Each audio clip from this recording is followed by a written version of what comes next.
In this video, I will show you how I made and painted this jungle-themed base for my Eldar Exodotes. Okay, so here's the base that we'll be working on in this video. So essentially what I've got here are some little plants from Epic Basing.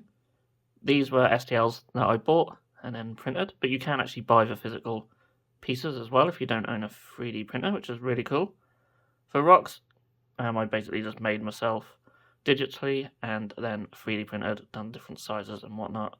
I'm considering, if I haven't done so already when this video come out, possibly selling them on the website. It's quite easy to make your own rocks really, or even just use rocks that you find. So I'm not sure how popular they would be. It's just me being really lazy, basically. And then I've got some DW texture paint with some little rocks scattered on there as well. So I'm going to prime this in Chaos Black, and then we'll get to painting. Okay, so I'm going to start by base coating all of the ground area with some Doomball Brown. So I wanted to use a sort of a reddy brown to contrast nicely with the green of the plants and the moss that we'll be adding later on. And I'll do a couple of coats of this, as I've had to thin it down to get into all the little recesses. Okay, that's still drying, but I can just come in and do the plants while that's drying. And I'm taking some Cabalite green, just because it's just a green that I really, really like. And at the moment I'll just go over the whole of all the plants with this. So all the leaves, all the stems, even the flowers for now.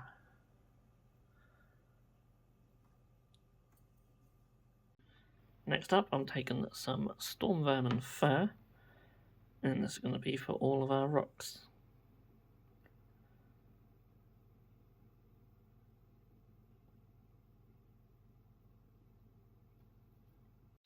Next up, we're going to be doing some dry brushing. So a couple of dry brushes. We'll start with Death World Forest, and this is going to be over everything. That's a bit heavy.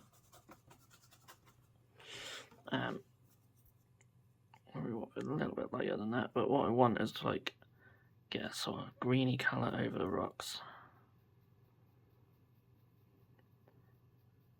And a sort of greeny highlight on all these areas as well.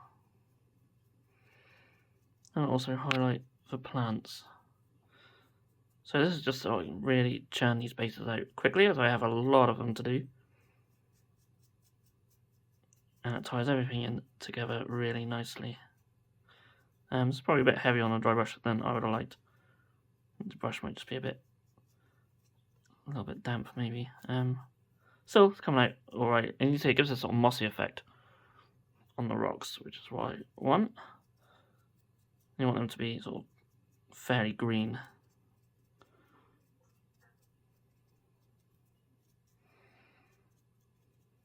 Be very careful on plants, just because they are quite delicate.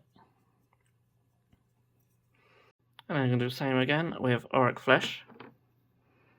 This time, still quite heavy. Yes, it's this brush. And this time focusing more on the raised areas, the highest points. But for the ground cover, I'll be going over all of it.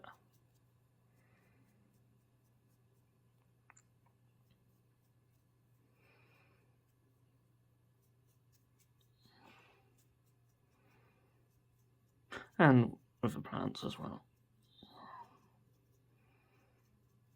And I'm still going over the flowers, but I will be repainting them later on.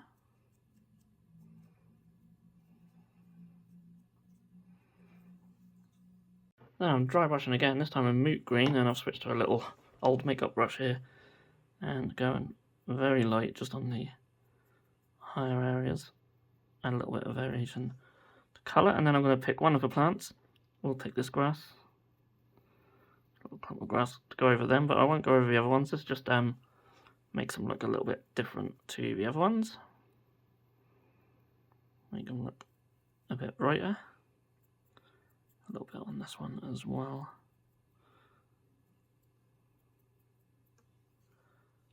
Like so, you can see we've got some nice sort of variations of green tones there. Just a little bit more on these. Now I'm just going to take some XV88, just go over the ground cover with a little bit of a dry brush.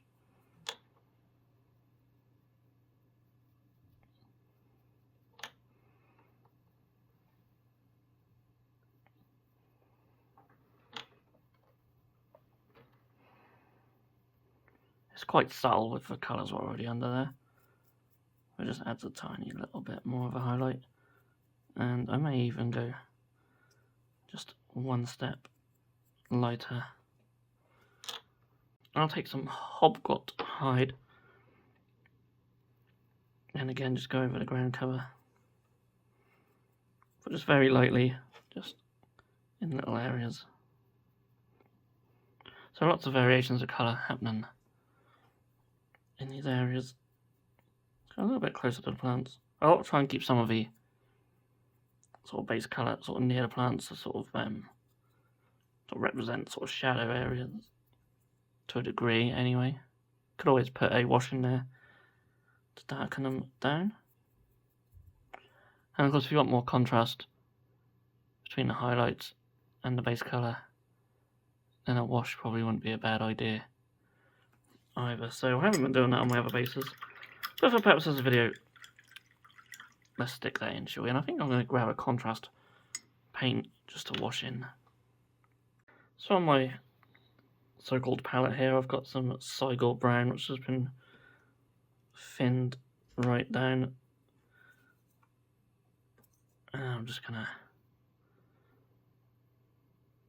apply that to all these areas.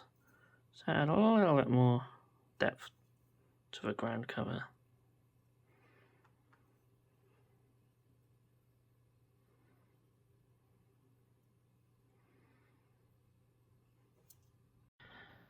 And then lastly, any flowers, I'm just going to paint with the Sorcerer's Cloak colour from Two Thin Coats, but you could use any colour really, don't even have to be a purple. It's just one that I have on hand. And because it's like a spot colour for my miniatures, I thought it would be quite cool to do it as a spot colour on the bases as well, because my miniatures use a lot of greens and browns as well. And here we have the finished base. Now I could have done a few shades and highlights on the flowers, and I'll probably come back in and do that at some point. And I have painted the rim black, as I always paint the rims black, and that's why I'm going for the old goblin green retro look, which is not what I'm doing here. And yeah, I'm happy with how it's turned out. It's very quick, very simple. As I said, I've got a lot of these to do. I'm rebasing a lot of miniatures for this army, as well as making new ones as well. And if you want to see them, you can check out our socials down below. At the time of posting this, I've got my first squad of Guardians, all based in this fashion and fully painted. And as you can see, my little dino guy has become a heavy weapon platform for my Eldar Exodites. So, thank you so much for watching this video. If you've liked it, then please do feel free to give it a thumbs up and subscribe to the channel if you haven't done so already. We've got plenty of videos planned. There'll be a lot more for the Exodites as well. So if they are your thing, then definitely hit that subscribe button and the bell icon, because yeah, I've got some good ideas. Okay, so thank you so much for watching. I'll see you in the next video.